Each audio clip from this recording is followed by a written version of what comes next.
Hello, welcome to Live with Anton Gunn. I got a question for you. Have you ever heard the phrase, don't be the smartest guy in the room? Have you ever had somebody say that to you? You don't want to be the smartest guy in the room. Well, I've heard it a whole lot, but I think we misunderstand what it means when someone says, don't be the smartest guy in the room. But I also want to tell you why you should not want to be the smartest guy in the room. See, I can tell you about a time when I worked for President Barack Obama. Now, we can say a whole lot of things about who Barack Obama is. We know he's a great speaker. We know he's eloquent. We also know he's very well educated. He got a Harvard Law degree. He's got an Ivy League, Columbia undergraduate degree. He went to Occidental before that. It's no question that he is one of the smartest guys in the room. There's no question. So why would you not want to be like Barack Obama, who we know is one of the smartest guys in the room? Here's why. Because I can tell you this from firsthand experience, that when Barack Obama is in the room, he makes sure that he is not the smartest guy in the room. As a matter of fact, he knows to surround himself with people who are smarter than him. Now, why do you do that? You do that because you want insight and intelligence from those people. But for those other people who come into the room, who love to show people how smart they are, you know what they're there to do? They're there to give information, but not to take action. They're there to give insights, but not to lead decisions. See, the smartest person in the room is always the person who has the information, but they're definitely not always the person who's seen as the leader. Now, I'm doing this today because I want you to understand that being the leader is more about your presence than it is about your intelligence. See, just because you're the smartest person in the room doesn't mean that people need to follow you, nor do they want to follow you. Sometimes you want to show off your intelligence. You want to let people know that I know what I'm talking about. That's cool. I do that very often. You can tell by when I join this session, when I do these lives, that I know what I'm talking about. Many times I'm very, very smart.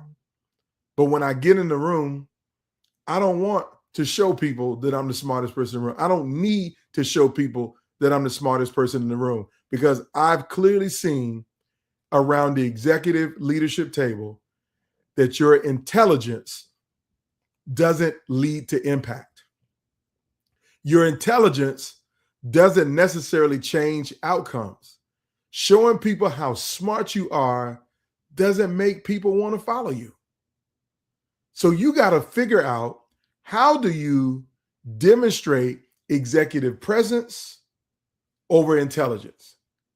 And that's what today's conversation is about, because I don't want you sitting at the executive table trying to show people how smart you are because you got the right degrees from the right schools, you got the right certifications.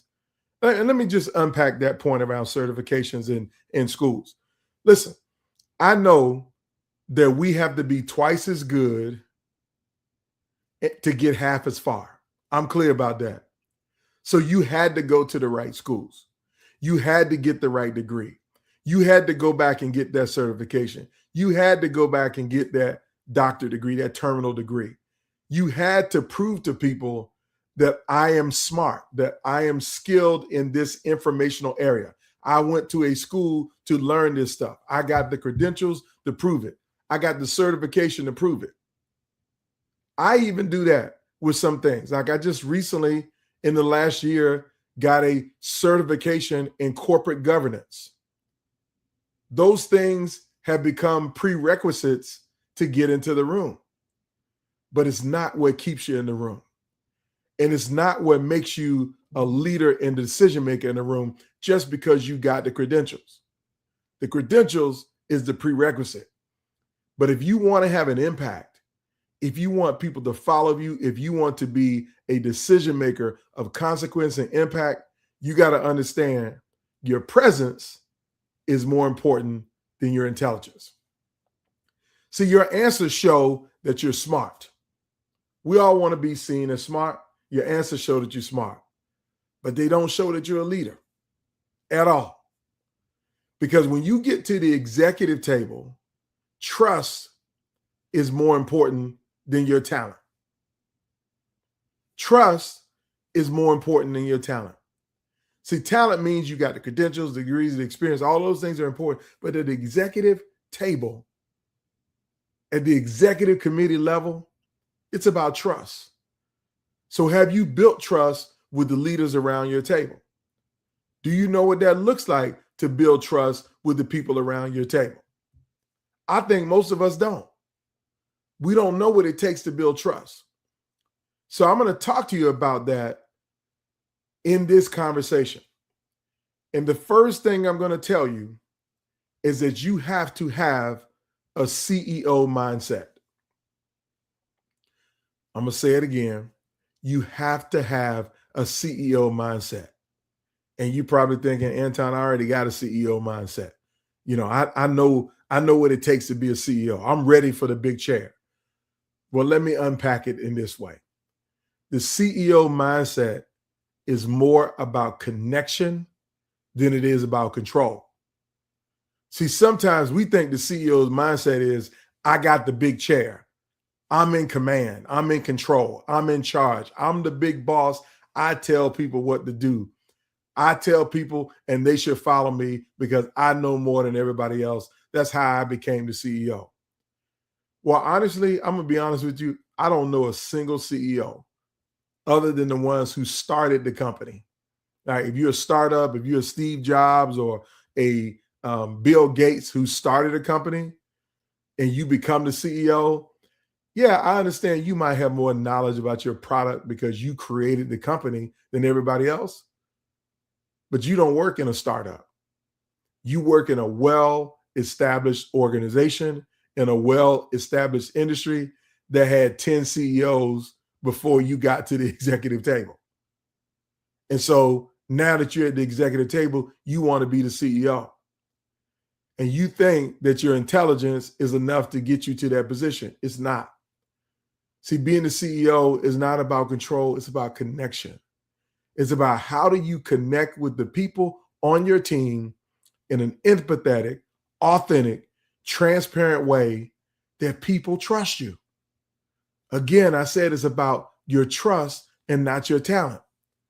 So my question for you is, what are you doing to build trust?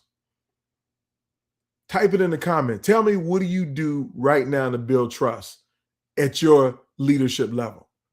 How do you help people understand that they can trust you? Well, before you get full of answers of running off down the track, let me tell you how people trust you. I tell this to every audience that I deliver a keynote presentation to about leadership. And that is, if you want to build trust, if you want to build the advantage of loyalty, of people who feel the impact of your presence as a leader, you have to learn how to answer 3 fundamental questions. And the 3 fundamental questions fall in the bucket of service. How are you serving the people around you? See, the CEO mindset has to be a mindset of service. A successful CEO mindset has to be the mindset of service. Here are the 3 questions. Question number 1 is, do you care about me? Question number 2 is, will you help me? And question number 3 is, can I trust you? 3 simple questions. Who are asking these questions? Those executive team members around you. So when you get to the C-suite, everybody around the table, when you walk into the room and when you open your mouth the first time, the question that people are asking, does he care about me? The second question they're asking, is he helping me to be successful in my role? And the third question is, can I trust you? Now, I'm not going to unpack all of those questions today because that's a conversation for another day and another presentation at another time. But I'm going to give you 3 more questions that you need to ask yourself when you leave your executive team meeting. Like when you walk out of the meeting, at the end of the meeting, when you go back to your desk in your office, before you jump on that next call or before you jump into the next thing, I want you to ask yourself these 3 questions. Did I inspire somebody at the meeting today? That's a question for you. Did I inspire somebody at the meeting today?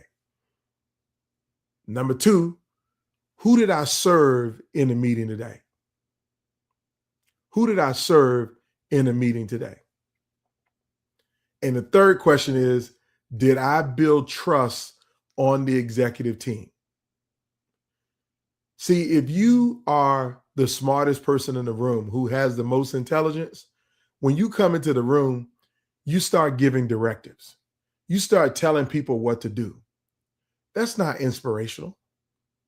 That's not serving them. And it doesn't build trust. So you got to ask yourself those questions. And then the second thing I need you to do is to replace giving directions and ask for more dialogue.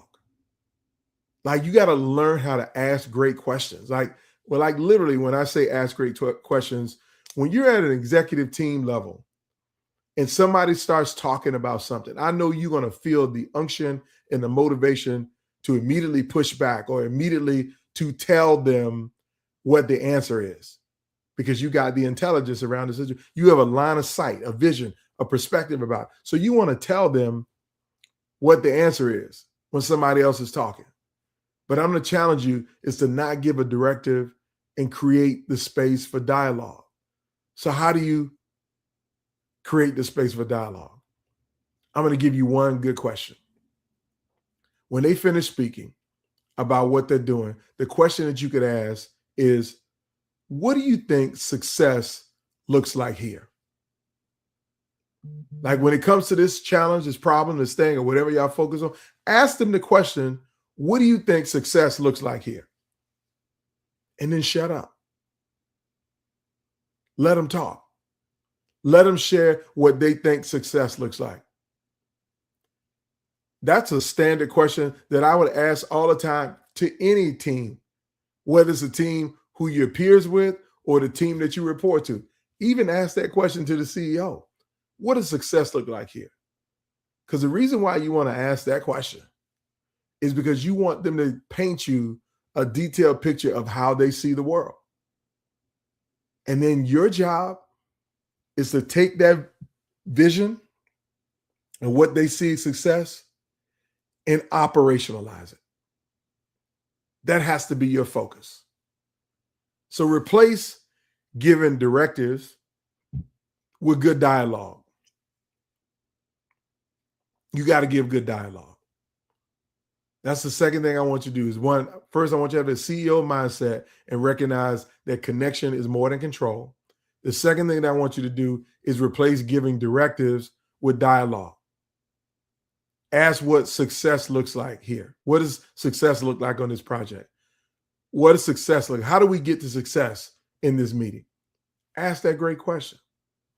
And the third thing that I want you to do is that I want you to build your presence at the executive table before you start sharing your plans.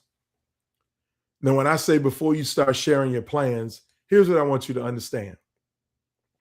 You're going to feel the notion that when it's your time to present at the C-suite, when they tell you, hey, we want to hear your plans for expansion. We want to hear how you're going to solve the problem in the OR.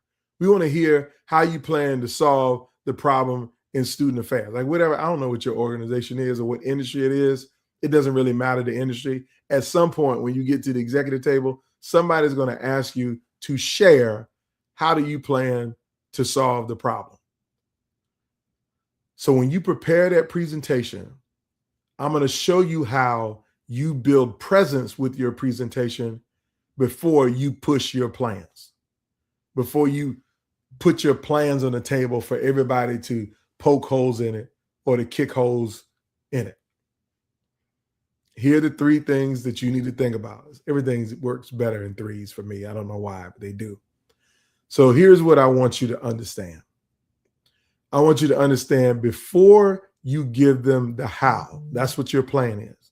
Before you give them the how, you got to give them the why and you got to give them the what. The why, the what, then the how. I think you probably heard this before, but I want to tell you what my why, what my what, and the how is when you're talking about at a leadership level. So the why is really for you to focus on reaffirming the purpose of the work. Reground everybody into why we're doing this. What's the purpose of the project? What's the purpose of the proposal? What is the purpose of addressing the challenge? What is the purpose? You got to reaffirm the purpose first and foremost. That's the why. I'll give you an example. When the Affordable Care Act was in debate, or when we were in meetings talking about all of these things related to the Affordable Care Act, I was about to give you the whole full title, the Patient Protection and Affordable Care Act. That's what everybody forgets, the patient protection part of the Affordable Care Act. So I'm gonna just say the Affordable Care Act, okay? So when we were having that conversation, we had to reaffirm the why. Why are we doing this? And here is the why. Because 50 million Americans couldn't get access to health insurance coverage because they either had a pre-existing condition or they couldn't afford the policy, or they may have started treatment and the policy ran out before they can complete the treatment.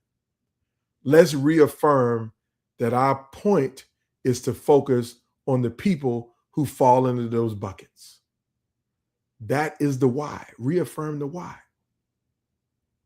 Now, the second question is to reaffirm the what, and that is name the human impact. So here's the human impact from the Affordable Care Act standpoint, that there are 50 million people. There are only 350 million people in the United States of America. We know half of them are children. We also know 160 million of them work full-time jobs for a large corporation. So when you start breaking down the numbers, 50 million people is a sizable number of Americans who are hurt by the brokenness in the healthcare system. So we had to reshare the what. What's the human impact? And then we laid out the how. What is our plan to get 50 million people covered? And see, the reason why I can share that example, because it was a part of my job to always explain the what. What's the plan to get these people covered? But I always grounded what we were doing in the why. I reaffirmed the purpose. Then I talked about the human impact. Then I shared the plan. So I want you to think about your work, and I'm closing with this point. I want you to think about your work. When you present information at the executive team level or at a team meeting of any way, shape, or form, do you build presence before you share your plan? You got to build presence, and you build presence by telling the story of the why and the what before you share the how. So if you work in an organization and you've been put in charge of something, what's the purpose? What's the why? And the human impact, is the human impact the workforce? Is the human impact the customers? Is the human impact the operations? You got to lay out how this is going to affect people. I'll give you an example unrelated to what I do. The example might be, okay, so I want to remind everybody why we are choosing to build this children's hospital. We're choosing to build this children's hospital because we know that there are 2 million kids in our community who need to be seen, but they have to leave to go out of state to get treatment. We don't have the ability to treat them here. So that's the why. We reaffirming that we want to serve 2 million children. Now, here is the what. This children's hospital is going to cost $385 million. In the construction process alone, is going to employ probably 10,000 people. So there's a human impact. We're going to create jobs for 10,000 people. Not only that, when it opens, we need to expand our workforce by another, 3,000 people. So that's another human impact. And thirdly, when we're at full capacity, we'd be able to treat and serve 2 million children. That is a human impact. If you want to build presence, you got to talk about the human impact. Reaffirm the why first, but then talk about the human impact. And then you want to share your plan. So that's what I got for you today, that I want you to know you don't need to be the smartest person in the room, but you need to have more presence than everybody else in the room. And in order for you to have presence in the room, you need to first have the CEO mindset of connecting deeply with your team before you try to control them with information or give them information. Number two, you need to replace giving directives with creating dialogue. And the third thing you need to do is you need to build presence before you share your plans. So I want to ask yourself a question. I want you to type this in the chat. I want you to put this in the chat if you have the opportunity to share right now. When you walk into meetings, just be honest. When you walk into the meeting, do you have more presence or more intelligence? It's okay to be honest, because I've given you how you get the presence, but I want to first know, do you think you have intelligence or do you only have presence? Let me know in the comments. And if this has been helpful to you and you want some help on how to raise your presence, if you want some help how to improve your impact at the executive team, I want you to send me a direct message and I want you to type the word presence. Make sure that you put it in there, okay? So you got some feedback today, some ideas today, some sharing today. I want to thank you for watching. Everybody have a fantastic day.